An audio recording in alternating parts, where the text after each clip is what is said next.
de las drogas de abuso, ¿verdad? Entonces, pues básicamente es utilizar terapia farmacológica, ¿verdad?, para tratar adicciones generadas por otras drogas, ¿verdad? Cuando uno habla sobre drogas de abuso, generalmente, pues, todos los medicamentos que conocemos son drogas, ¿verdad? Solamente que algunas generan adicción, ¿verdad? Uno cuando tiene dolor toma ibuprofeno, pues el ibuprofeno no genera adicción, ¿verdad? Pero existen otros medicamentos que también son útiles para el dolor, como por ejemplo los opioides, que pues estos sí generan adicción, ¿verdad? Entonces, el objetivo de la clase de hoy van a ser varios, ¿verdad? Primero, conocer diferentes términos para irnos relacionando con todo lo que implica las drogas de abuso. Posteriormente, conocer pues algunos conceptos, ¿verdad?, y los mecanismos por los cuales se generan, por ejemplo, tolerancia y dependencia a la sustancia, ¿verdad? Vamos a revisar también la farmacología propia de cada sustancia, pero a eso no vamos a hacer mucho hincapié, pues, o sea, conocer ya lo propio de cada sustancia, pues es básicamente como ir al libro de Velázquez a leer, ¿verdad?, que es básicamente pues lo mismo. Y por último, conocer la terapia farmacológica, ¿verdad?, para el tratamiento de cada uno de los trastornos generados por sustancias de abuso, ¿verdad? En primera instancia, pues vamos a recordar de que la palabra droga, pues, se usa de manera indistinta, ¿verdad?, en la actualidad como droga, medicamento, fármaco, ¿verdad? Porque básicamente cuando hablamos de una droga hablamos de un componente activo, ¿verdad? Un componente activo que desencadena respuestas en una célula debido a que estimula un receptor. Pero entonces, siempre que una molécula hace eso, hablamos de una droga, ¿verdad? Entonces, acá de manera indistinta vamos a utilizar como los términos droga y los términos sustancia de abuso o simplemente sustancia. Entonces acá, ¿verdad?, vamos a conocer algunos conceptos, establecer mecanismos de tolerancia, dependencia y abstinencia, conocer la farmacología de cada sustancia, el riesgo relativo de la adicción también, ¿verdad?, por qué unas personas se hacen adictas y por qué otras personas no, y conocer el tratamiento farmacológico para las sustancias de abuso, ¿verdad? Entonces, en primera instancia, pues, ¿qué es una adicción?, ¿verdad? Cuando nosotros decimos, esa persona es adicta, ¿a qué nos referimos? Y pues básicamente la palabra adicción, desde la Asociación Americana de Psiquiatría define adicción básicamente a la dependencia hacia una sustancia, ¿verdad? ¿Y cómo vamos a determinar esa dependencia a una sustancia? Básicamente, pues por 3 parámetros, ¿verdad? El primero va a ser una compulsión por ver y por usar la droga, ¿verdad? Ese es el primer parámetro. El segundo parámetro, una pérdida de control a la hora de tratar de limitar su consumo. Y por último, la aparición de un estado emocional negativo al no tener la sustancia, ¿verdad? Entonces, básicamente, cuando hablamos de adicción, estamos hablando de eso, ¿verdad?, de la dependencia a la sustancia. Ahora bien, acá les he puesto en negrita, ¿verdad?, de que el uso ocasional pero limitado es clínicamente distinto. Normalmente, pues, en esto de los trastornos psiquiátricos, con los compañeros la vez pasada hablábamos de que cuando se dice que una persona tiene problemas, y pues una persona tiene un problema, un trastorno, cuando hablamos de una enfermedad psiquiátrica, debido a que ya no es considerado normal, ¿verdad? Entonces, la normalidad está influenciada por el contexto social de cada cultura, ¿verdad? Y eso también afecta en cierta medida el riesgo de pues padecer alguna adicción. Entonces, históricamente se han descrito 3 tipos de consumo de drogas, ¿verdad?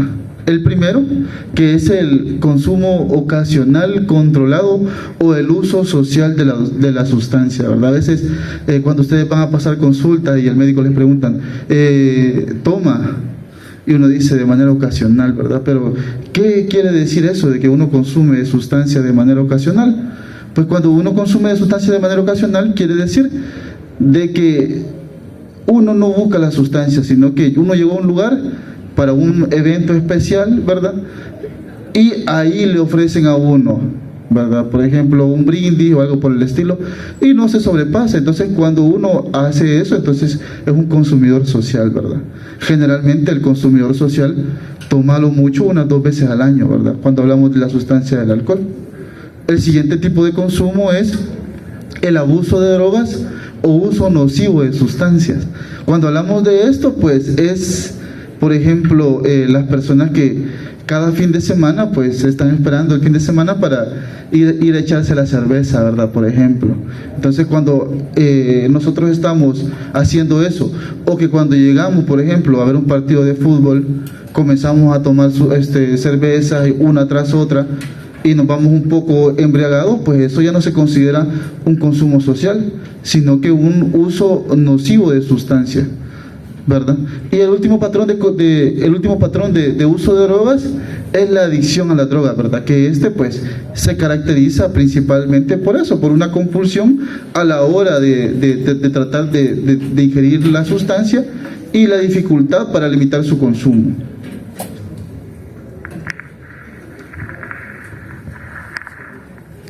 Ahora bien, acá tenemos algunos conceptos relacionados con el uso de las drogas. El primer concepto va a ser el abuso de droga, ¿verdad? Que ¿cuándo va a ser un abuso de droga o de la sustancia? Pues cuando el consumo de una sustancia ya va a sobrepasar básicamente pues el admitido por la sociedad, ¿verdad? Entonces, cuando ya no es normal que una persona consuma en cantidad o frecuencia la sustancia, entonces ya se va a considerar un abuso de drogas. El término de tolerancia va a hacer referencia básicamente pues a la reducción gradual de los efectos de la droga, ¿verdad? Con el uso continuado. Y la sensibilización hace referencia a que igual las repeticiones del uso de la sustancia me va a generar un aumento del efecto. Un ejemplo práctico de la tolerancia y la sensibilización va a ser, pues, por ejemplo, en el uso del alcohol, ¿verdad? ¿Qué es lo que pasa con el alcohol? A medida que uno comienza a tomar alcohol, pues, dentro de los efectos del alcohol, inicialmente van a ser la desinhibición, ¿verdad? Que uno se pone más hablantín, que uno es más sociable, ¿verdad? Entonces, eso es un efecto deseado de la sustancia, ¿verdad? Pero aparte de ello, a medida de que uno sigue consumiendo más sustancia, vienen otros efectos, ¿verdad? Que uno ya comienza a darle sueño, ¿verdad? Y ya se embriaga. Entonces, el efecto de la inducción del sueño y la embriaguez sufren tolerancia. Cada vez vamos a necesitar más cantidad de alcohol para poder alcanzar el estado de embriaguez. Pero con los efectos de desinhibición no, pasa lo contrario. A medida que uno comienza a tomar en mayor frecuencia, estos efectos se van a ir logrando con una menor cantidad de sustancia, ¿verdad? Entonces, este mismo efecto es un reforzador, pues, ¿verdad? Como vamos a ver más adelante. El siguiente va a ser la dependencia, ¿verdad? Y la dependencia hace referencia, pues, a un estado fisiológico alterado. Y ese estado fisiológico alterado va a ser secundario a modificaciones agudas a nivel neuronal, ¿verdad? A modificaciones agudas y a modificaciones crónicas del uso de sustancias. Y estos, pues, los podemos dividir en dos tipos de dependencia. Una dependencia física, que esta dependencia física, pues, básicamente va a ser desenmascarada al terminar de usar la sustancia, y por tanto, las mismas modificaciones neuronales me van a generar la sintomatología física, ¿verdad? Tanto a nivel central como periférico. Pero la dependencia psicológica está involucrada, pues, otros circuitos neuronales, ¿verdad? Acá, por ejemplo, traigo un esquema, el que está en el Velázquez, ¿verdad? En donde se observa básicamente el circuito de la recompensa o el circuito del placer, ¿verdad? Entonces, las diferentes sustancias de abuso pueden actuar en 3 diferentes áreas, ¿verdad? A nivel de la corteza, a nivel del núcleo accumbens o a nivel de la tegmental ventral, pero en su conjunto, el uso de las sustancias en sí, lo que me van a generar van a ser modificaciones a nivel del circuito que me van a generar cambios del comportamiento. Y cuando se generan esos cambios del comportamiento, pues estamos hablando de la dependencia psicológica, ¿verdad? En el pasado, la dependencia física y la dependencia psicológica pues se tenían por separado, ¿verdad? Y se llamaba adicción como tal a la dependencia psicológica. Actualmente pues no tiene relevancia poder separarlo, sino que tanto la dependencia física como la psicológica pues se engloban en el término llamado dependencia, ¿verdad? Pero cuando hablamos de adicción estamos hablando de esto, ¿verdad? De la necesidad de adquirir una droga. Posteriormente, siguiendo con los conceptos, tenemos tanto reforzadores positivos como reforzadores negativos, que básicamente ahí dicen lo mismo, ¿verdad? Tanto el reforzador positivo como el reforzador negativo. Los reforzadores básicamente van a ser estímulos que me impulsan a seguir consumiendo la sustancia.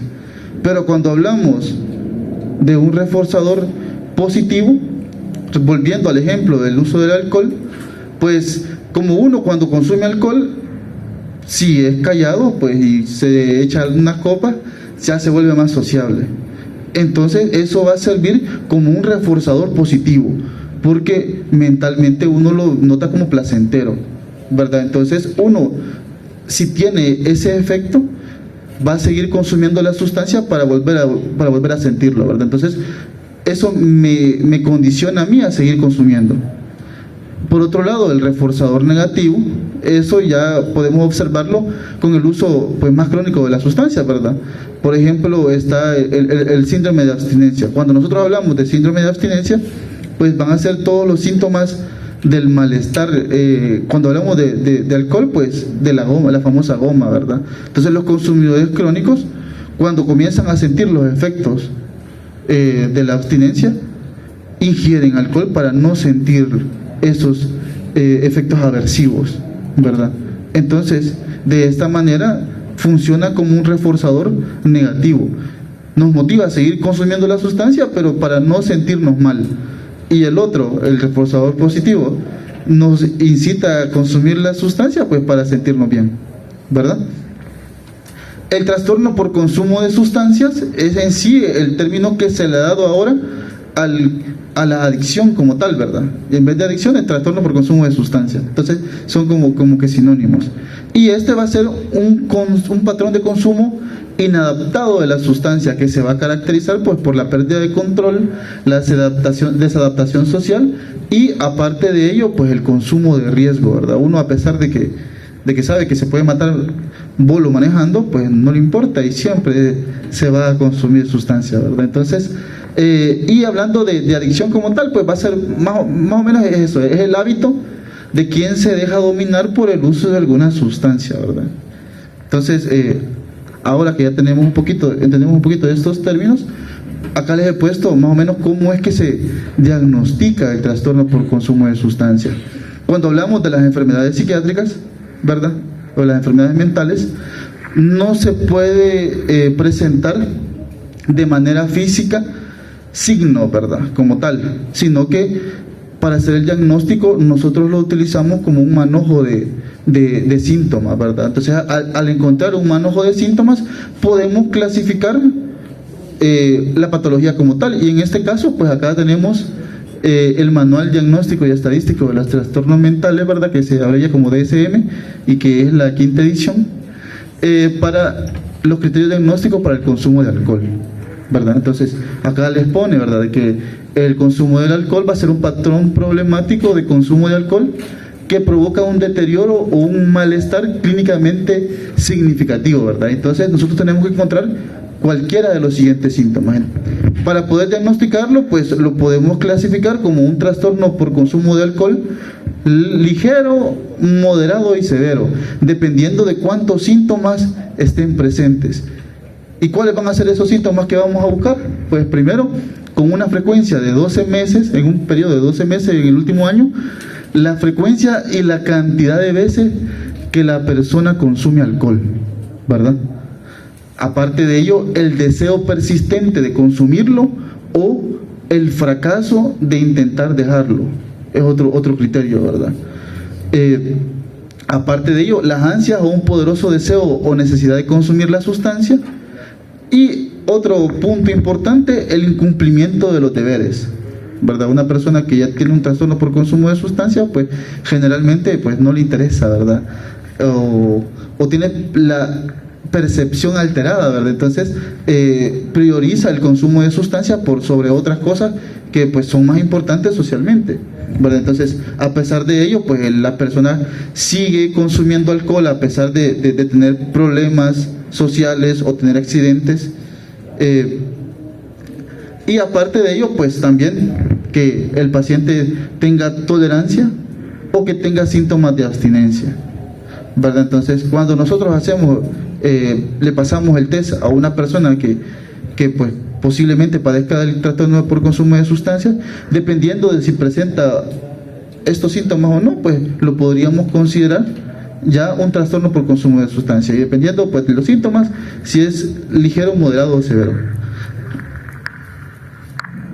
Ahora bien, ¿por qué sucede todo esto, verdad? Entonces, ¿se acuerdan que en la clase pasada estuvimos hablando básicamente de los circuitos centrales de la dopamina, verdad? Y en este caso, pues el circuito que se ve alterado va a ser la vía mesolímbica, que esa vía está relacionada sobre todo pues con el placer y la recompensa, y el neurotransmisor que se utiliza pues va a ser igual la dopamina. Este circuito, que es la vía mesolímbica, va desde el área tegmental ventral hacia el núcleo accumbens, ¿verdad? Entonces básicamente va a ser el circuito responsable de esto. Y acá pues básicamente esto ustedes ya lo conocen, que es toda la neurotransmisión dopaminérgica, ¿verdad? Como la estuvimos revisando en la clase pasada, que va desde la síntesis de la dopamina a partir de tirosina, y posteriormente pues su almacenamiento en vesículas, su liberación después de un estímulo, un potencial de acción, y su efecto, ¿verdad?, a nivel de los receptores diferentes, ¿verdad? Entonces básicamente este es el circuito implicado en el desarrollo de las adicciones, ¿verdad? Ahora bien, acá estaban unos estudios, ¿verdad?, de que hablaban sobre lo normal. El circuito de la recompensa, pues, es un circuito, pues, adaptado para la supervivencia, ¿verdad? Entonces, en estos estudios, pues, podemos observar de que a las personas que consumen comida, pues, el circuito de la recompensa se ve afectado, ¿verdad? Entonces, se ve como un estímulo normal, ¿verdad? Entonces, el estímulo normal hace que se eleven los niveles de dopamina, ¿verdad? Pero por un periodo de tiempo no tan prolongado, más o menos como hora y media, ¿verdad? Entonces eso es lo esperado, lo normal, ¿verdad? Que los niveles de dopamina en el núcleo accumbens se aumenten a la hora de tener pues un estímulo de recompensa, ¿verdad? Y este otro estudio pues hablaba sobre básicamente cómo es que era un estudio sobre la cantidad de dopamina que se liberaba a la hora pues de solamente ver un cheto, ¿verdad? Entonces, con solo ver un cheto se comenzaba a observar de que el circuito de la recompensa pues comenzaba a aumentarse, ¿verdad? Entonces, acá estamos hablando de los estímulos normales, considerados normales, ¿verdad? Que me pueden generar placer o recompensa. Aparte de ello, pues también el sexo es otro estímulo, ¿verdad?, que puede afectar este circuito de la recompensa. ¿Qué era lo relevante de acá? Pues básicamente fue un estudio hecho con ratas, ¿verdad? Con ratas que ya habían tenido experiencia sexual previamente. Y estas ratas, pues lo que se les hizo fue, en primera instancia, sacarlos de su hogar y ponerlos en una cámara de apareamiento. Al ponerlos en la cámara de apareamiento, esperaron durante 40 minutos y posteriormente les acercaron una hembra en celo, ¿verdad? Pero no las incorporaron inmediatamente con los machos, sino que únicamente lo colocaron a la hembra frente al macho, ¿verdad?, frente a un vidrio. Y 10 minutos después permitieron que tuvieran el acto durante 30 minutos y luego retiraron a las hembras. Entonces durante todo ese tiempo, desde que los colocaron a los machos, estuvieron midiendo los niveles de dopamina, tanto en el núcleo accumbens como en el núcleo estriatal, ¿verdad?, en el estriado, y estuvieron midiendo los niveles de dopamina y los metabolitos de la dopamina, ¿verdad? Entonces, ¿qué es lo que se encontró? Pues básicamente, inicialmente, ¿verdad?, se vio de que el sexo, inmediatamente cuando las ratas vieron a la hembra en celo, comenzó a aumentarse los niveles de dopamina. Posteriormente, durante el acto, los niveles de dopamina se aumentaron, pero no fueron tan marcados como en el acto posterior, como posteriormente haber hecho el acto, ¿verdad? Entonces, acá lo interesante es notar de que los niveles de dopamina aumentaron incluso aún más cuando las ratas habían dejado de tener sexo, ¿verdad? Pero la elevación de los niveles de dopamina no pasaron las 2 horas, ¿verdad? Entonces, las drogas de abuso también hacen eso, ¿verdad? Solo que por mucho más tiempo, ¿verdad? Entonces, ¿qué pasa con las drogas de abuso? Independientemente del mecanismo de acción que posean las drogas de abuso, me van a generar de manera directa o de manera indirecta un aumento de la concentración de dopamina en el núcleo accumbens, ¿verdad? Entonces, este aumento, que va a ser más prolongado que los estímulos de recompensa naturales, me van a generar modificaciones neuronales, ¿verdad?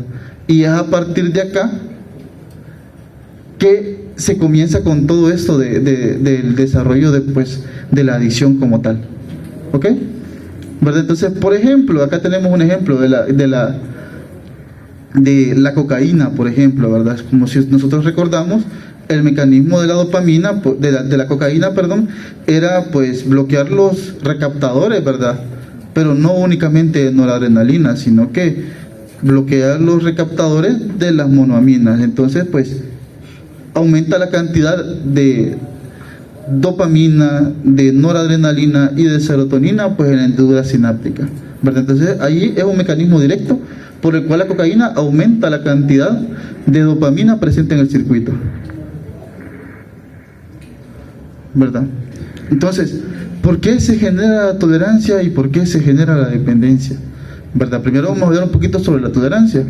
Cuando hablamos de tolerancia, pues podemos diferenciarlos en 2 tipos principales. Primero, la tolerancia innata y la tolerancia adquirida. La tolerancia innata se va a deber sobre todo a variaciones interindividuales, ¿verdad? Pueda que una persona tenga menos sensibles sus receptores a la sustancia, ¿verdad? O que traiga, o que las enzimas metabólicas, ¿verdad?, que metabolicen, valga la redundancia, la sustancia, pues estén funcionando más de lo normal que en las personas normales, ¿verdad? O sea, estén funcionando más que en las personas normales. Entonces, estas variaciones individuales con las que uno ya viene, ¿verdad?, con las que uno nace, se le conoce como tolerancia innata. Pero lo que generan las drogas de abuso van a ser tolerancia adquirida, ¿verdad? Entonces, ¿qué va a ser la tolerancia adquirida? Va a ser cuando se requiere una dosis más alta para producir el mismo efecto. Y en la curva dosis-respuesta, pues, o dosis-efecto, lo que vamos a observar, si se recuerdan de esto, de las primeras clases, lo que va a hacer es generar un desplazamiento hacia la derecha, ¿verdad? Entonces, al generar ese desplazamiento hacia la derecha, lo que me quiere decir es de que cada vez se va a necesitar más dosis para alcanzar el efecto máximo. Cuando hablamos de tolerancia adquirida, también podemos hablar de 2 tipos de tolerancia, ¿verdad? De la tolerancia farmacocinética y la tolerancia farmacodinámica. La tolerancia farmacocinética, ¿verdad?, como su nombre lo dice, va a ser pues cuando la capacidad de metabolización o de excreción de la sustancia va a aumentar secundario al uso pues prolongado de la sustancia o al uso frecuente de la sustancia, ¿verdad? Entonces, en estos casos, ¿qué es lo que va a pasar? Pues básicamente, debido a que la cinética está aumentada, bueno, el metabolismo y la excreción, la biodisponibilidad del medicamento en su sitio de acción pues se va a ver reducido. Entonces, este va a ser un mecanismo de tolerancia farmacocinética. Los mecanismos de tolerancia farmacodinámica va a ser causado por esas alteraciones, esas modificaciones neuronales que se generan, ¿verdad? Y estas pues modificaciones pueden ser tanto por uso agudo como por uso crónico, cuando hablamos de exposición a corto plazo, pues esos cambios neuroadaptativos pueden modificar la liberación y la depuración del neurotransmisor, ¿verdad? Reducir el número de receptores, modificar la traducción de señales, ¿verdad? Para pues generar nuevos receptores, entre otros cambios, ¿verdad? Entonces acá les traigo un ejemplo de cómo es que el alcohol pues va a sufrir va a generar adaptaciones diferentes con el uso agudo de la sustancia. Por ejemplo, el alcohol va a actuar sobre diferentes canales iónicos. Uno de ellos pues va a ser los receptores de NMDA, ¿verdad? Que es un receptor específico del glutamato, y lo que va a generar pues un bloqueo del canal de calcio, ¿verdad? Y una apertura de los canales de cloro del GABA, y por tanto lo que me va a generar va a ser una disminución de la excitabilidad.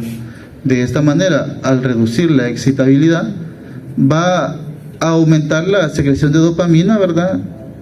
Porque se va a despolarizar más rápido las células del área tegmental ventral, ¿verdad? Entonces, de manera indirecta, me va a generar un aumento de la dopamina. Pero posteriormente, ¿qué es lo que va a hacer la neurona cuando tenga estos estímulos? Pues como va a ver de que tiene demasiado estímulo por GABA y bloqueados los receptores de glutamato, lo que va a generar va a ser un aumento en la expresión de receptores de glutamato. Entonces, cuando se deja de consumir la sustancia, los receptores de glutamato van a estar presentes. Van a estar siempre los receptores de glutamato, ¿verdad? Comenzando a actuar cuando la sustancia se retira. ¿Y qué es lo que me va a generar esto? Pues el efecto contrario que me genera el alcohol, un aumento de la excitabilidad neuronal. Con la morfina, pues también va a resultar de manera similar, ¿verdad? Porque, ¿qué es lo que hace la morfina? Se une a los receptores mu. Y de esta manera, cuando se une a los receptores mu, genera una disminución de la excitabilidad. Entonces, ¿qué es lo que hace como mecanismo agudo de modificación neuronal? Lo que se hace es que se interiorizan los receptores mu, ¿verdad? Entonces disminuyen los números de receptores y por tanto, cuando se retira la sustancia, esto me va a generar un aumento de la excitabilidad. Entonces esto va a ser generalmente los efectos contrarios. Y así, ¿verdad? Cuando hablamos de la tolerancia y la abstinencia, los síntomas que se van a presentar van a ser los contrarios a lo que la sustancia normalmente me produce. Si es una sustancia estimulante, los efectos de la abstinencia pues se van a manifestar como una depresión. Y si son fármacos depresivos o drogas depresivas, lo que me va a generar a mí a la hora de retirar el fármaco van a ser efectos excitatorios, ¿verdad? Entonces acá también está el ejemplo de la cocaína, ¿verdad? Que inicialmente, como la cocaína bloquea los recaptadores de aminas, lo que se va a producir a corto plazo pues va a ser un aumento de la expresión de los transportadores, y a la hora de suprimir la sustancia pues este aumento de los transportadores me va a generar pues más recaptura y por tanto menor efecto de la dopamina en sus receptores, ¿sí?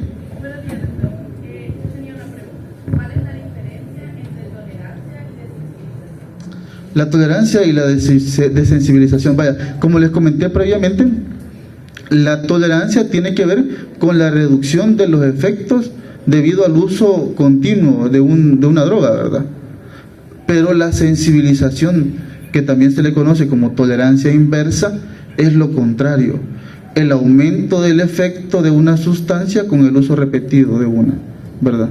Entonces, hay drogas de abuso que me pueden generar tanto sensibilización como tolerancia, como les mencioné, pues, del alcohol, ¿verdad? Que el alcohol tiene, pues, tolerancia con los efectos de la embriaguez, pero tiene sensibilización con los efectos desinhibitorios, ¿verdad?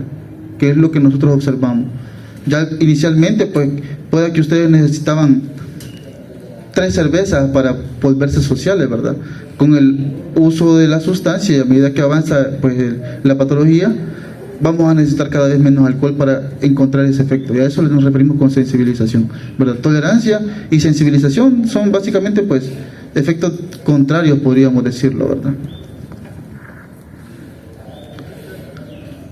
¿Sí? Desensibilización. No, desensibilización, no era sensibilización. No, la desensibilización tiene que ver ya cuando hablamos de receptores. Un receptor se desensibiliza cuando, por ejemplo, se ha sobreestimulado. Entonces, por ejemplo, cuando hablábamos de anestésicos locales, se hablaba de que el receptor se desensibilizaba, ¿verdad? Entonces, ¿qué quiere decir esto de que un receptor se desensibiliza? De que cuando se ha estimulado, llega un momento en el que el receptor se desensibiliza y no está disponible para nuevamente volver a hacer su efecto. Entonces, eso es cuando hablamos de desensibilización, pero es a nivel de los receptores, ¿verdad? Ya la sensibilización tiene que ver con ya más que todo con estos conceptos, ¿verdad? De ahí también tenemos que la exposición a largo plazo de la droga de abuso me pueden generar también cambios neuroadaptativos, ¿verdad? De la expresión de genes relevantes para la acción farmacológica, y también pues se generan adaptaciones en el cerebro en las cuales se cree que están involucrados pues el aprendizaje y la formación de los recuerdos, ¿verdad? Por ejemplo, normalmente la recompensa fisiológica me va a generar estímulo pues de la dopamina, un estímulo que consideramos normal, ¿verdad? Con el uso de sustancias, pues el estímulo pues es más intenso. Cuando se genera ese estímulo que es más intenso, me va a generar modificaciones neuronales, ¿verdad? Y estas modificaciones neuronales a nivel del núcleo accumbens, lo que me va a manifestar va a ser que va a ser más fácil la despolarización de las estructuras nerviosas del núcleo accumbens, ¿verdad? Pero estas modificaciones no únicamente van a ser activadas por la sustancia per se, sino que las modificaciones van más allá del núcleo accumbens y están involucradas otras estructuras cerebrales, ¿verdad? Dentro de ellas, pues la corteza cerebral, aparte de ello, pues el sistema límbico también. Y eso me genera a mí los mecanismos de recaída, ¿verdad? Por ejemplo, el estrés, ¿verdad? De una persona que ya sufrió esas modificaciones, cuando la persona entra en situaciones de estrés, se comienza a liberar más dopamina de lo normal. Entonces, cuando se libera más dopamina de lo normal, me va a generar el estímulo de la dependencia y posteriormente, pues, el paciente va a tener una recaída, ¿verdad? Aparte de ello, pues, diferentes estímulos sensoriales me van a generar a mí también un aumento de la excitación del núcleo accumbens, y eso me va a generar también otro mecanismo de recaída. Dentro de estas claves sensoriales, pues, el simple hecho de una persona que sufre de alcoholismo crónico, cuando llega a un bar y se junta con sus amigos, pues las claves sensoriales se van a activar. Y todo eso pues va a comenzar a generar excitación a nivel del núcleo accumbens antes de que haya comenzado a ingerir la sustancia. Y eso me va a generar a mí un mecanismo de recaída, ¿verdad? Entonces, aparte de ello también, la reexposición de la droga, ¿verdad? También es otro mecanismo pues para volver a recaer como tal, ¿verdad? Entonces, la dependencia no se puede medir de manera directa, sino que la medimos de manera indirecta a través de la tolerancia y a través de la abstinencia, ¿verdad? Porque cuando hablamos de la dependencia es de eso, de la necesidad de que la sustancia esté presente en el cerebro para tener un funcionamiento normal, ya cuando se han generado todas esas modificaciones de las que hemos estado hablando, ¿verdad? Y cuando se retira la sustancia, pues se va a manifestar como un mecanismo de abstinencia aguda, ¿verdad? Que posteriormente también se extiende como un síndrome de abstinencia pues más prolongado. Por lo que las personas que sufren de este padecimiento pues siempre están propensos a volver a recaer, ¿verdad? Entonces, aparte de ello, pues se cree que la dependencia se debe pues a una sutil falta de regulación en el aprendizaje, ¿verdad? En los impulsos, en las motivaciones, en la modificación del sistema de recompensa, ¿verdad? Y todo eso me va a generar el potencial para la recaída. Entonces, ¿por qué sucede esto? Pues básicamente cuando se activa el circuito mesolímbico, inicialmente pues va a recibir estímulos desde el locus ceruleus, ¿verdad? Y el locus ceruleus y diferentes estructuras a nivel cerebral tienen conexiones con este circuito, ¿verdad? Entonces, por ejemplo, el locus ceruleus está relacionado con los estímulos de excitación y la novedad. La parte de la amígdala está relacionado con estímulos de estrés, ansiedad. La corteza pues orbitofrontal con el juicio y con la toma de decisiones. La corteza prefrontal con la función ejecutiva y el control cognitivo. Y a nivel del hipocampo pues también sufren estímulos del contexto y la memoria y la formación de recuerdos. Entonces, ¿qué es lo que me genera todos estos estímulos en su conjunto? Una modulación de la percepción del placer, ¿verdad?, de manera alterada. Entonces a largo plazo pues esto va a ser el mecanismo por el cual me va a generar dependencia, ¿verdad? Entonces, ¿quiénes están susceptibles a generar adicción? Pues se cree, ¿verdad?, de que existen diferentes estímulos, ¿verdad?, que me pueden generar a mí, hacerme susceptible a generar una adicción. Uno de ellos pues ha sido la impulsividad o la ansiedad excesiva, ¿verdad? Aparte de ello pues los reforzadores positivos, ¿verdad?, de qué tan intenso haya sido un reforzador positivo también me va a hacer susceptible para que yo me haga adicto a la sustancia, ¿verdad? Aparte de ello de variables genéticas y factores ambientales, ¿verdad? Por ejemplo, en las comunidades occidentales, pues básicamente el uso de alcohol es considerado pues normal hasta cierto punto, ¿verdad? Y hay otras culturas, por ejemplo, sabiendo de que en Finlandia, creo que si no mal me recuerdo, la cultura de consumir vodka está bien extendida, tanto así que se ha prohibido la venta de vodka en ese país, ¿verdad? Y las personas viajan a los países aledaños para conseguir vodka y mantener la tradición de emborracharse solo en la casa desnudo. A eso no me recuerdo cómo es que le llaman, pero es una tradición de ellos, ¿verdad? Entonces, ¿cómo es que se genera este círculo de la generación de las adicciones? Inicialmente, pues comienza con la primera ingestión de la sustancia, ¿verdad? O el uso social de la sustancia, ¿verdad?, que escala a un uso compulsivo de la sustancia, y posteriormente pues ya nos hemos hecho dependientes, ¿verdad? Porque el alcoholismo y pues las adicciones como tal van a ser progresivas, ¿verdad? Posteriormente, cuando ya son dependientes, se intenta dejar la sustancia y algunas personas fracasan en eso, ¿verdad?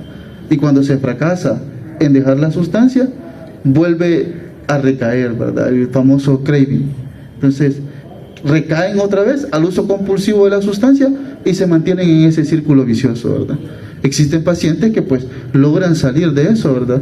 Y van a ser los pacientes pues que se recuperan, ¿verdad? Pero esos pacientes que se han recuperado pues siempre van a estar predispuestos a volver a recaer por todas las modificaciones de las que hemos hablado a nivel neuronal, ¿verdad? Aparte de ello, pues dentro de los factores ambientales se ha observado de que pues si uno está en contacto con personas alcohólicas, pues bien fácilmente que uno pues se vuelva alcohólico también, ¿verdad? Y también se han encontrado variaciones genéticas, ¿verdad? En la Catsun se hablaba de que existen receptores GABA, ¿verdad?, que tienen subunidades específicas de los canales iónicos, que se ha visto que son más susceptibles a recaer pues en el caso pues de la adicción al alcohol, ¿verdad? Y aparte de ello, pues también el riesgo relativo de la adicción de una droga se correlaciona con la heredabilidad, ¿verdad? Entonces, si hay historia de alcoholismo crónico en la familia, pues también estamos en el riesgo nosotros pues de poder presentar una adicción más adelante, ¿verdad? Ahora bien, para hablar de la farmacología básica de las drogas de abuso, pues nosotros lo podemos clasificar en dos grandes grupos. El primer grupo el primer grupo lo podemos clasificar por su mecanismo de acción. Y cuando hablamos del mecanismo de acción, lo podemos dividir en aquellos fármacos pues, que activan receptores acoplados a la proteína G, aquellos fármacos que se unen a receptores inotrópicos y canales iónicos, y aquellos fármacos que se unen a los transportadores de las aminas biogénicas, ¿verdad? Pero también lo podemos clasificar en base a los efectos que me produce la sustancia. Y dentro de esa clasificación lo podemos dividir en depresores, en estimulantes, en alucinógenos, en anestésicos disociativos y esteroides anabolizantes. Por regla general, todas las sustancias de abuso me generan aumento de la dopamina en el circuito mesolímbico, ¿verdad? A excepto de los alucinógenos. ¿Ok? Entonces vamos a comenzar a hablar un poquito sobre los medicamentos, ya las drogas en sí. En primera instancia vamos a comenzar sobre los depresores. Dentro de los depresores pues comenzamos con los opiáceos, y los opiáceos son fármacos, son un grupo farmacológico que tienen en común ser agonistas de los receptores opioides. De estos pues los podemos dividir en alcaloides naturales y derivados semisintéticos, ¿verdad? No todos los opioides van a generar adicción, sino que los que se ve que generan más adicción van a ser aquellos medicamentos que duran menor tiempo, ¿verdad? Los que más se utilizan van a ser la morfina y la heroína como sustancias de abuso, ¿verdad? Estos medicamentos pues desde la antigüedad se han utilizado por sus propiedades médicas pues, y también por su uso recreativo. ¿Ok? Se extraen de estas plantas, ¿verdad? El Papaver somniferum y la mitragina especiosa, ¿verdad? Que la más conocida creo que es esta, ¿verdad? Que la conocen con el nombre de amapola.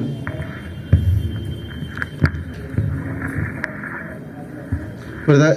Los mecanismos de acción de los opiáceos pues van a ser básicamente agonistas del receptor mu, ¿verdad? Y los que han presentado mayor potencial de abuso son la heroína y el fentanilo, ¿verdad? Aparte de ello pues existen opiáceos de semivida más larga y por tanto tienen menor efecto euforizante como la metadona, y por lo que se puede utilizar para el tratamiento de la desintoxicación o el tratamiento pues de la prevención de volver a recaer en la dependencia de los opioides, ¿verdad? Dentro de los efectos farmacológicos que me generan van a ser una sensación placentera muy intensa y breve, ¿verdad? Que es el principal mecanismo reforzador de los opiáceos, ¿verdad? Pero aparte de ello me generan otros efectos adversos, ¿verdad? De los cuales los más graves van a ser pues sedación y depresión respiratoria, ¿verdad? De estos medicamentos pues sufren tolerancia, ¿verdad? Pero los efectos adversos como la sedación y la depresión no sufren pues tolerancia, únicamente los efectos psicológicos, y por tanto pues es la causa principal de muerte por el uso de opiáceos, ¿verdad? ¿Por qué se genera tolerancia y dependencia con los opiáceos? Pues básicamente va a ser por el mismo mecanismo que ellos generan, pues lo que me hacen es una disminución del AMP cíclico, ¿verdad? Con el uso de la droga, y por tanto eso me va a disminuir la excitabilidad neuronal. Entonces el mecanismo de compensación que utilizan las neuronas va a ser una mayor expresión de adenilciclasa, ¿verdad? Cuando se deja de consumir la sustancia, los valores vuelven a lo normal, pero como hay mayor adenilciclasa, aumentan los niveles de AMP cíclico y me van a generar básicamente pues el efecto contrario, ¿verdad? De que me genera los opiáceos como tal, ¿verdad? Y dentro de sus efectos adversos pues afectan muchos sistemas, ¿verdad? Tanto el sistema nervioso, el aparato renal, el aparato digestivo. De los opiáceos en sí hay un medicamento que se llama loperamida, que lo vamos a revisar en la farmacología 2, que esta loperamida, a pesar de ser un opiáceo, pues no atraviesa la barrera hematoencefálica y no tiene efectos a nivel cerebral, por lo que se utiliza para el tratamiento de la diarrea crónica. El siguiente grupo van a ser los cannabinoides, ¿verdad? De la planta del cáñamo posee muchas sustancias que tienen propiedades psicógenas, ¿verdad? Pero las principales van a ser dos: el tetrahidrocannabinol y el cannabidiol, ¿verdad? Entonces, de estas, la que va a tener mayor potencial pues de uso de sustancias va a ser el THC como tal, el tetrahidrocannabinol, y pues son las drogas ilegales más consumidas a nivel del mundo, ¿verdad? Principalmente por la población joven, más en aquellos países en los cuales pues ya se ha utilizado, se ha despenalizado, ¿verdad? Y se ha aprobado su uso recreativo. Aparte de ello, pues en la actualidad se están sintetizando nuevos medicamentos derivados del THC, específicamente con el cannabidiol, que se ha visto que ha tenido diferentes efectos, ¿verdad?, beneficiosos, y que se pueden utilizar pues para el tratamiento, por ejemplo, de las náuseas, de los vómitos en aquellos pacientes que están sometidos a quimioterapia. Entonces no es del todo malo. Dentro del mecanismo de acción, estos se unen específicamente pues a los receptores de CB1 y de CB2. Los receptores de CB1 van a ser los principales que van a tener el efecto a nivel central, y los receptores de CB2 pues son receptores que están a nivel periférico, y se ha encontrado pues que tienen sobre todo efecto a nivel pues de la inmunomodulación, ¿verdad? El THC pues se absorbe con facilidad a través de la vía respiratoria, ¿verdad? Se metaboliza en el hígado en metabolitos activos y se excretan por orina posteriormente, ¿verdad? Dentro de las acciones farmacológicas inmediatas que me va a producir el consumo de THC van a ser euforia y relajación, aumento de la locuacidad, ¿verdad? Las personas se vuelven más hablantinas, y genera un aumento de la sociabilidad como tal, y esos van a ser los efectos reforzadores pues del uso de la sustancia como tal. Aparte de ello, pues se pueden encontrar alteraciones sensoriales que están relacionadas pues con alteraciones de la percepción del tiempo, ¿verdad? Disminución de la capacidad de concentración, enlentecimiento de las reacciones y empeoramiento del rendimiento psicomotor, y aparte de aumento del apetito, ¿verdad? Entonces van a ser esto parte de los efectos que me van a generar el uso del THC, ¿verdad? Son reforzadores positivos débiles, ¿verdad? La dependencia al THC pues no es tan marcada, en parte a sus propiedades lipófilas, ¿verdad? Porque se impregna en el tejido adiposo y poco a poco se va liberando. Entonces, debido a ello, pues no se genera un síndrome de abstinencia marcado, sino que el síndrome de abstinencia que me va a generar van a ser pues un síndrome leve, ¿verdad? Que sobre todo va a estar relacionado con irritabilidad, ansiedad y trastornos del sueño. A corto plazo, pues esos son los efectos que les mencioné, ¿verdad? Alteraciones de la memoria, de la coordinación, pero a largo plazo, pues se puede observar de que genera otros efectos, ¿verdad? En aquellas personas que son susceptibles a desarrollar enfermedades mentales, pues las puede desencadenar. Aparte de ello, como es una droga pues que se consume inhalada, todos los productos de la combustión pues me van a generar daño a nivel de las vías respiratorias, causándome bronquitis, neumonía, ¿verdad? A nivel del estudio, pues como disminuye el nivel de concentración, puede disminuir pues el coeficiente intelectual, y que los pacientes pues saquen malas notas, ¿verdad? Entre otras cosas. De ahí estamos con el alcohol, ¿verdad? Que el alcohol pues en las sociedades como las nuestras va a ser pues la sustancia de abuso más común, ¿verdad? ¿Quién no toma alcohol? Pues puedo decirlo así, ¿verdad? Entonces pues todo esto me va a generar a mí pues susceptibilidad a poder caer pues en el consumo de la sustancia, ¿verdad? Y tenemos mayor riesgo si tenemos antecedentes familiares de pacientes que han consumido alcohol, de alcoholismo crónico, y aparte de ello, si comenzamos a edades más tempranas. Entre más temprano comenzamos a ingerir bebidas alcohólicas, pues es más probable que desencadenemos la adicción como tal, ¿verdad? Y como les mencioné, el mecanismo de acción del alcohol, ¿verdad?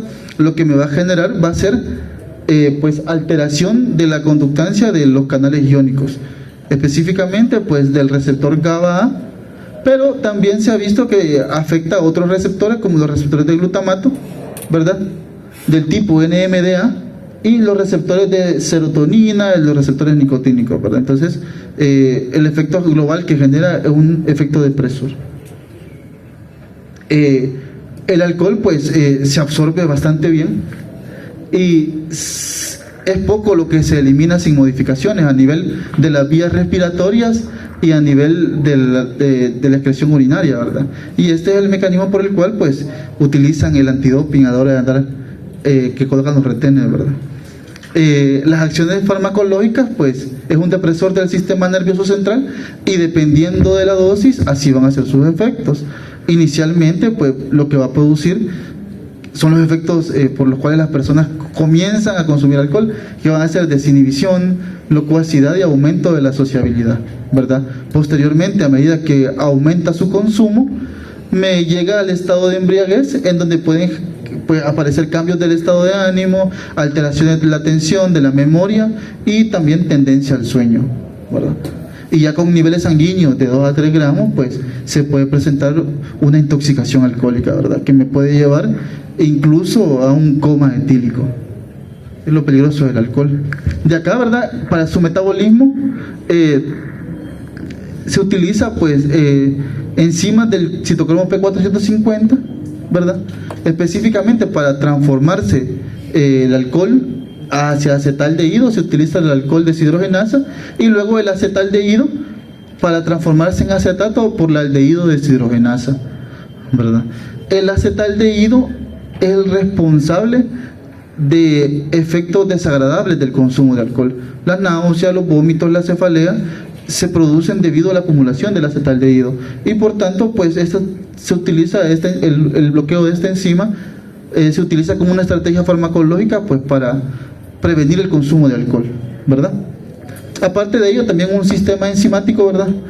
Mitocondrial también ayuda al metabolismo del alcohol, pero en menor medida.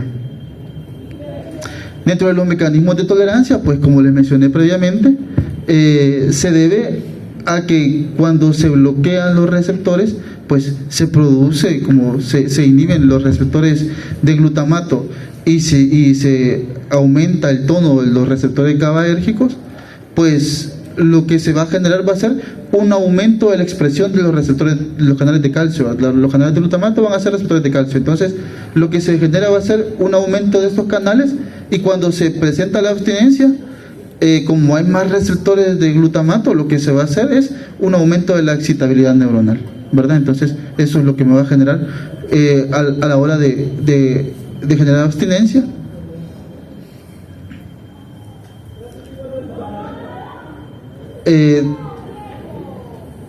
Tenemos el siguiente grupo, ¿verdad? Que son los psicoestimulantes o los psicomotores.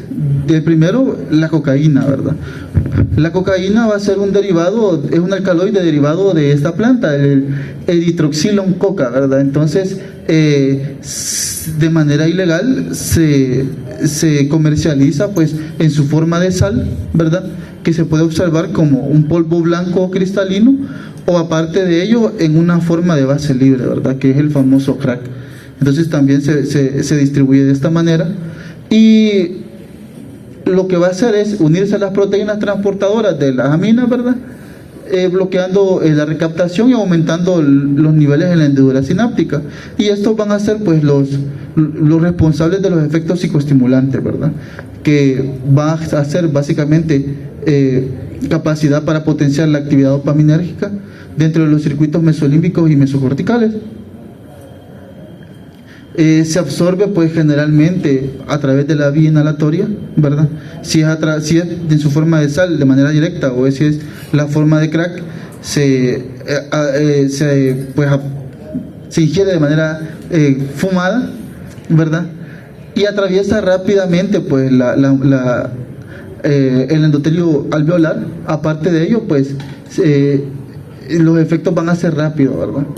La semivida de eliminación también es muy rápida y es metabolizada pues por colinesterasas hepáticas y plasmáticas a compuestos hidrosolubles para luego ser eliminados a través de la orina, ¿verdad? Dentro de las acciones farmacológicas, pues me puede generar condiciones psiquiátricas y consecuencias negativas tanto a nivel físico como a nivel psicosocial, ¿verdad?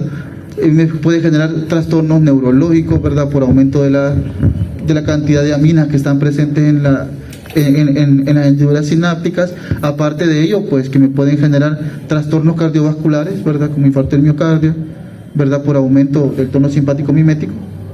Infecciones transmitidas también por vías sanguíneas, síntomas psicóticos, comportamiento violento y muerte prematura. Dentro de los efectos subjetivos y comportamentales, pues lo que me va a generar, que son los efectos reforzantes, va a ser la euforia, la locuacidad, los sentimientos subjetivos de bienestar, incremento de actividad motora y disminución de la ansiedad. No sé quiénes han visto la película de Pulp Fiction, ¿verdad? Pero en esa película de Pulp Fiction la muchacha no ingirió cocaína, sino que inhaló heroína y pues fue responsable básicamente de una intoxicación, ¿verdad? Dentro de los efectos adversos, la cocaína me va a generar las alteraciones cardiovasculares, ¿verdad? Infarto del miocardio, arritmias ventriculares. Dentro de las alteraciones neurológicas, síndromes psiquiátricos, ictus cerebral, convulsiones, ¿verdad? Porque son fármacos estimulantes. Me puede generar alteraciones renales, ¿verdad? Debido al tono de los vasos sanguíneos renales, y perforación del tabique nasal, que es una de las complicaciones pues más conocidas del uso de la cocaína. El éxtasis, ¿verdad? Conocido como el MDMA, es un derivado de las anfetaminas, ¿verdad? Entonces el mecanismo de acción va a ser básicamente pues lo mismo que hacer la dopamina, ¿verdad? Entonces esta droga se popularizó más o menos ahí por la década de los 80, ¿verdad? Y se utilizaba pues como una droga recreativa en las discotecas. El mecanismo de acción, pues incremento de la liberación de monoaminas, ¿verdad? De sus respectivas terminales axónicos, y los efectos que me va a generar a nivel neuronal son secundarios pues a un aumento de las especies reactivas de oxígeno, ¿verdad? Entonces el daño neuronal que se genera por el consumo crónico va a ser debido a esto. Se absorbe por vía oral y atraviesa rápidamente la barrera hematoencefálica, se metaboliza en el hígado y presenta metabolismo de saturación, ¿verdad? Dentro de las acciones inmediatas pues van a ser los efectos fisiológicos, pues aumento pues básicamente pues de la presión arterial, de la frecuencia cardíaca, me genera náuseas.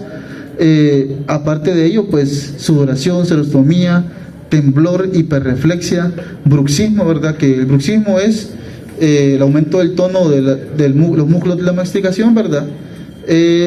Y aparte de ello me puede generar hipertermia, ¿verdad?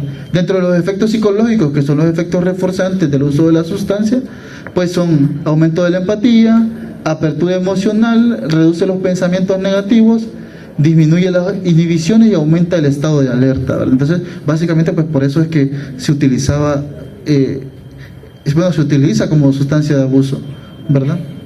Los efectos a largo plazo, pues dentro de los efectos fisiológicos, síndrome de articulación temporomandibular, ¿verdad? Que se queda trabada la mandíbula, erosión dental, dolor miofacial, ¿verdad? Porque el músculo está contraído, y bruxismo. Dentro de los efectos psicológicos, pues me puede generar alucinaciones, ideas paranoides, ansiedad, crisis de angustia, entre otras, ¿no? Luego está el tabaco y la nicotina, ¿verdad? La nicotina pues es el principal alcaloide psicoactivo presente en el tabaco y es el segundo estimulante del sistema nervioso central más utilizado. ¿Cuál creen ustedes que es el primero? No, estimulante. Dice el segundo estimulante del sistema nervioso central más utilizado. El primero es el café, cabal, ¿verdad? Ese es el primero, ¿verdad? Y es la segunda droga de abuso también más utilizada. La primera es el alcohol, ¿verdad? Dentro de su mecanismo de acción, ¿qué es lo que hacen? Pues activa los receptores nicotínicos a nivel cerebral y a nivel autónomo. Y por tanto, pues, aparte de ello, pues me va a aumentar la liberación de dopamina en las terminaciones mesolímbicas. Dentro de su farmacocinética se absorbe en un 90% de manera rápida, ¿verdad? De manera inhalada, y alcanza el cerebro a los 20 segundos. Se metaboliza en el hígado en cotinina y se elimina por vía renal. Produce sentimientos subjetivos agradables, incremento del estado de alerta, relajación, reducción de la ansiedad y un estado de ánimo positivo, ¿verdad? Aparte de ello, pues mejora la atención, el aprendizaje y el tiempo de reacción. Y a nivel periférico, pues produce taquicardia, aumento de la presión arterial, disminución de la motilidad intestinal y sudoración, ¿verdad? Esos van a ser los efectos adversos del uso del tabaco. La exposición repetida, ¿verdad? Sí produce tolerancia a los efectos, pues, subjetivos del uso del tabaco, ¿verdad? Y el consumo crónico, pues, me puede generar un síndrome de abstinencia física que no tiende a ser tan grave con el uso del tabaco. El nivel de las adicciones de las sustancias se mide, pues, en una escala del 1 al 5, ¿verdad? Siendo 1 lo mínimo y 5 lo máximo, y en el caso del tabaco, pues tiene un nivel de adicción de 5, ¿verdad? Entonces es una sustancia bien adictiva. Incluso creo que es más adictiva que la cocaína, porque la cocaína tiene un índice de adicción de nivel 4. De ahí tenemos los alucinógenos o psicomiméticos, ¿verdad? Que estos, como les mencioné, pues estos de manera directa no aumentan la cantidad de dopamina en el circuito mesolímbico. Y pues, ¿qué es lo que producen estos? Profundas distorsiones de la percepción de la realidad, ¿verdad? Básicamente están relacionados con la producción de alucinaciones, ¿verdad? De estos componentes, pues el LSD es la droga más potente de los alcaloides presentes en el hongo, y para pues traficarse, pues se distribuye de esta manera a través de un papel impregnado, ¿verdad? Con la droga.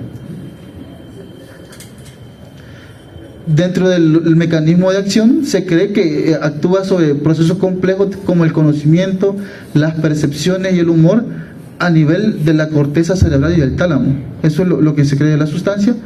Y el efecto alucinógeno se debe sobre todo a su efecto agonista parcial sobre los receptores de serotonina 5-HT2, ¿verdad?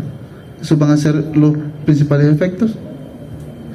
No produce síndrome de abstinencia, ¿verdad? Este tipo de droga, pues porque no produce también aumento de la dopamina en el circuito de la recompensa, ¿verdad?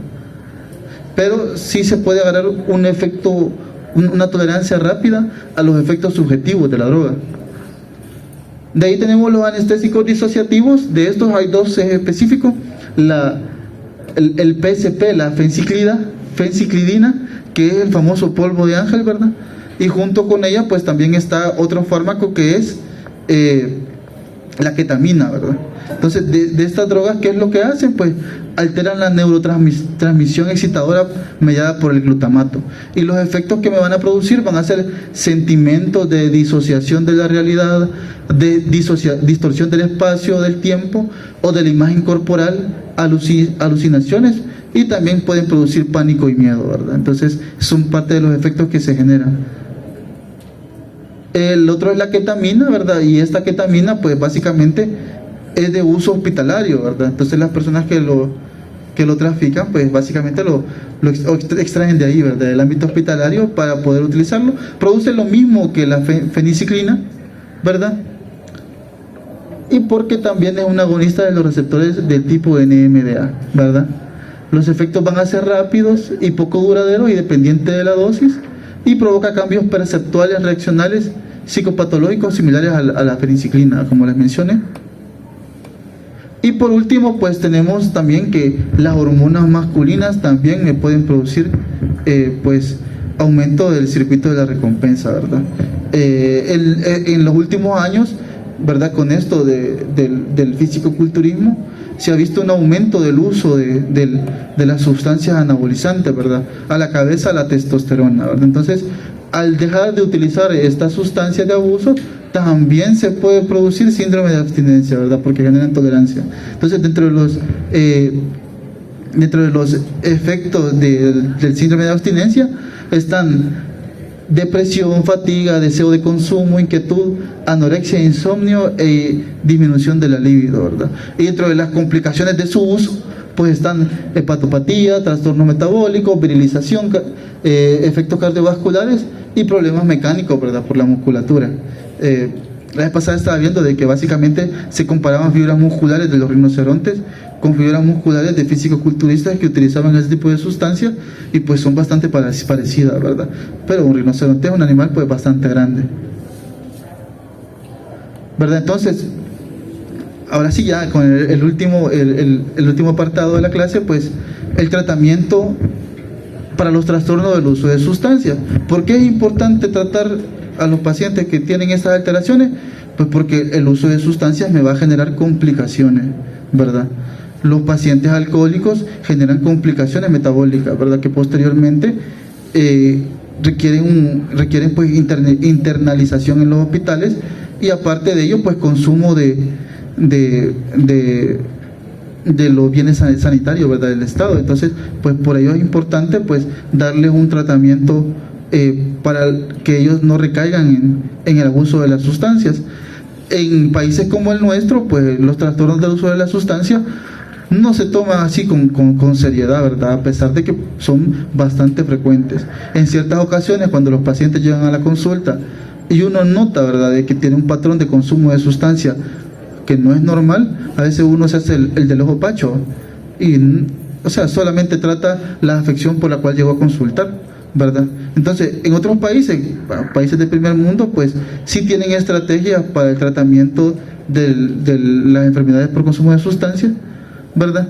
Y generalmente el tratamiento se enfoca en dos pilares fundamentales. Primero, el farmacológico y el psicosocial, ¿verdad? Por lo regular, la farmacoterapia la podríamos dividir en dos tipos para la hora de administrar medicamentos para los pacientes que quieren dejar de consumir sustancias. En primera instancia, pues, sería una desintoxicación, ¿verdad? Y posteriormente un fármaco a largo plazo para que éste no vuelva a recaer en el consumo de sustancias, ¿verdad? Pero también los enfoques psicosociales han ayudado a que ciertas personas dejen de consumir, ¿verdad? Y se mantengan sobrios por más tiempo. Dentro de esas estrategias psicosociales, pues, está la terapia cognitivo-conductual y técnicas de conciencia plena y relajación, ¿verdad? Aparte de ello, existen grupos de apoyo, como vamos a ver más adelante, que los grupos de apoyo, como los alcohólicos anónimos, también son bastante efectivos, pues, para mantenerse sobrio, ¿verdad? Dentro de la primera estrategia tenemos la desintoxicación, ¿verdad? Entonces, ¿cuáles van a ser las metas de la desintoxicación? Pues permitir que el cuerpo se adapte a la ausencia de la sustancia, ¿verdad? Diagnosticar y manejar las complicaciones médicas y psiquiátricas que el paciente pueda tener, ¿verdad? Porque generalmente los pacientes que consumen sustancias en algunas ocasiones son pacientes psiquiátricos, que la condición psiquiátrica me favorecen a que él pueda consumir la sustancia. Pero también el uso de sustancias me pueden desencadenar trastornos psiquiátricos, ¿verdad? Entonces es bien difícil en algunos casos pues saber qué se debió a qué, ¿verdad? Entonces esa va a ser una de las principales metas de la desintoxicación, hacer el diagnóstico adecuado de alguna complicación que no sea pues debido a la sustancia, ¿verdad? Y darle tratamiento, ¿verdad? Y aparte de ello, preparar al paciente para la rehabilitación a largo plazo, ¿verdad? Entonces, ¿cuáles van a ser las estrategias que tenemos? Van a ser dos estrategias principales. La primera, disminuir la dosis del fármaco de forma gradual o usar un agente de larga duración de la misma clase que exhiba tolerancia cruzada. Un ejemplo de ello pues va a ser la metadona, por ejemplo. Aquellos pacientes que son adictos a los opiáceos, lo que se hace para prevenir el síndrome de abstinencia en la desintoxicación va a ser administrar metadona, que es un agonista también mu, pero de larga duración, y por tanto los efectos euforizantes van a ser menos marcados, ¿verdad? Entonces se utiliza para desintoxicar al paciente y que éste no sufra de síndrome de abstinencia. Aparte de ello, otro va a ser el parche transdérmico, ¿verdad? Que el parche transdérmico se utiliza en aquellos pacientes que quieren dejar de fumar, ¿verdad? Entonces, el uso de un pase transdérmico, el objetivo va a ser ir reduciendo la dosis de manera gradual para que el paciente no sufra de síndrome de abstinencia. El uso de diazepam en pacientes que utilizan fármacos depresores también se puede utilizar para que ellos no tengan el síndrome de abstinencia y que de esta manera pues la desintoxicación la pase de una manera adecuada sin alteraciones psiquiátricas pues. Y aparte de ello también se pueden utilizar algunos antiepilépticos, porque los antiepilépticos disminuyen la excitabilidad neuronal, ¿verdad? Siempre y cuando el trastorno por consumo no sea debido a barbitúricos. Entonces, en ese caso sí podemos utilizar antiepilépticos. La otra estrategia es medicamentos de una clase diferente que bloqueen los signos y los síntomas de la privación. Y en este caso está de ejemplo la clonidina, ¿verdad? Ya que la clonidina es un antagonista alfa 2, ¿verdad? No, perdón, es un agonista alfa 2, ¿verdad? Entonces lo que hace la clonidina va a ser disminuir los efectos vegetativos producidos durante el síndrome de abstinencia, ¿verdad? Porque las drogas de abuso no solamente alteran a nivel cerebral, sino que también a nivel periférico, como les mencioné. Entonces, los síntomas periféricos se pueden tratar con el uso de clonidina. Y también la lofeximida, que va a ser también lo mismo que la clonidina, un agonista alfa 2 adrenérgico. Y por último, pues tenemos programas de autoayuda y apoyo mutuo, y en este caso pues tenemos un ejemplo, los alcohólicos anónimos, ¿verdad? No se sabe a cabalidad cómo es que funciona la terapia de apoyo grupal, pero se cree que es debido a que pues las personas adictas pues generalmente se sienten solas en muchas ocasiones, ¿verdad? Y se sienten marginadas por los demás miembros de la sociedad. Entonces, pues básicamente ese también va a ser un motivo por el cual se les impulsa la recaída. Entonces, estando ya en un grupo de apoyo con otras personas que tienen los mismos problemas, pues ya se sienten pues como que no están solas, ¿verdad? Y aparte de ello, pues esta terapia junto con terapia farmacológica también nos puede servir de ayuda, ¿verdad? Entonces, se han creado varios grupos de apoyo como los alcohólicos anónimos y los narcóticos anónimos que ayudan a este pues tipo de personas que han sufrido algún padecimiento pues por abuso de sustancia. Y aparte de ello, pues otra estrategia es el manejo de la moderación, pero el manejo de la moderación no va a ser útil en aquellos pacientes que ya tengan un trastorno por abuso de sustancia como tal, sino en aquellos pacientes pues que solamente no tengan un trastorno como tal, sino que solo sean bolos problemáticos, por decirlo así, ¿verdad? Pero que no tengan una alteración tan marcada como tal.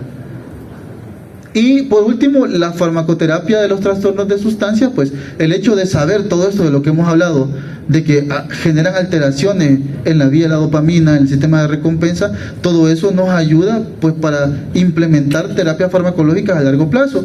Y de eso pues existen 5 estrategias farmacológicas que podemos utilizar. Acá les he puesto 4, ¿verdad? Ya vamos a hablar de la quinta, pero la primera estrategia es la administración crónica de un agente que cause efectos adversos cuando se usa la sustancia de abuso. El ejemplo característico de esto va a ser el disulfiram. ¿Qué es lo que hace el disulfiram? El disulfiram es un bloqueador de la acetaldehído deshidrogenasa, ¿verdad?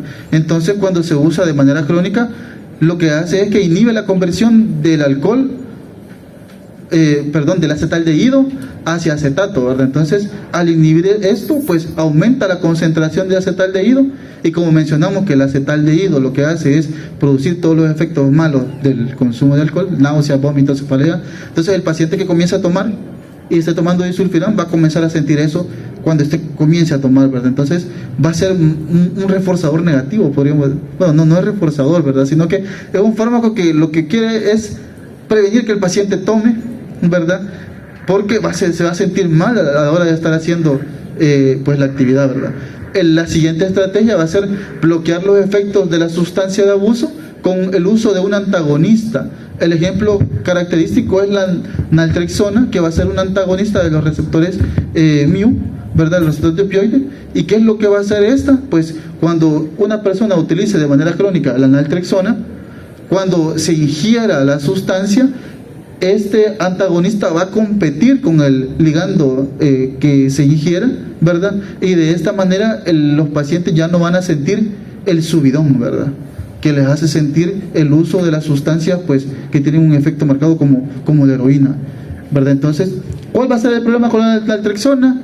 Pues que la naltrexona básicamente no modifica las alteraciones en el circuito de la recompensa. Entonces los pacientes a largo plazo pues van a estar siempre propensos a recaer en la adicción. La tercera estrategia es el uso de un agonista de larga duración para el tratamiento de la medicación, ¿verdad? Este es el caso típico que les dije previamente, que también se utiliza en la desintoxicación, que es la metadona, ¿verdad? Que con el uso de la metadona y con los parches de nicotina, eso es lo que buscamos, ¿verdad? Ir reduciendo de manera gradual los efectos de la droga como tal, pero lo malo de la metadona es que al hacer un agonista completo, también puede sufrir de abuso, ¿verdad? Si se ingiere de manera, pues, en grandes cantidades. Entonces, para poder prevenir esto, se han utilizado también agonistas parciales como la buprenorfina para dejar de consumir, pues, drogas opioides, y la vareniciclina, pues también es un agonista parcial para prevenir la recaída a la hora de querer dejar de consumir tabaco, ¿verdad? Entonces, la buprenorfina y la vareniclina, la ventaja que tienen es que ellos sí actúan sobre los circuitos de la recompensa, ¿verdad? Aumentan la cantidad de dopamina, al igual que las drogas de abuso, y por tanto, pues, disminuyen un poco la dependencia de la droga, ¿verdad? Y por último, también prevenir la disforia a largo plazo, ¿verdad? Y también los mecanismos de recompensa disfuncionales comunes en los adictos que acaban de entrar en abstinencia. Entonces, esto va a ser característico para los pacientes, va a ser útil para los pacientes que acaban de salir de la desintoxicación y van a comenzar el tratamiento, pues, de la rehabilitación, ¿verdad? Entonces, acá podemos utilizar fármacos como la comprosato, el topiramato, que van a estar enfocados en reducir los efectos de la dependencia como tal, ¿verdad? Entonces, básicamente esto sería la farmacoterapia. Y el quinto enfoque que se tiene, ¿verdad? Básicamente es dar tratamiento a las enfermedades psiquiátricas de los pacientes que debido a una condición psiquiátrica comenzaron a consumir sustancias. Entonces, esa sería como, pues, la última estrategia que podemos utilizar. Y pues, eso sería todo, ¿verdad? Acá está la bibliografía, ¿verdad? Y acá les he subrayado en rojito, ¿verdad? Su libro de texto, que es el Velázquez, ¿verdad? Entonces, ¿preguntas? Por el momento no. Va, entonces nos quedamos hasta acá y nos retiramos a los seminarios.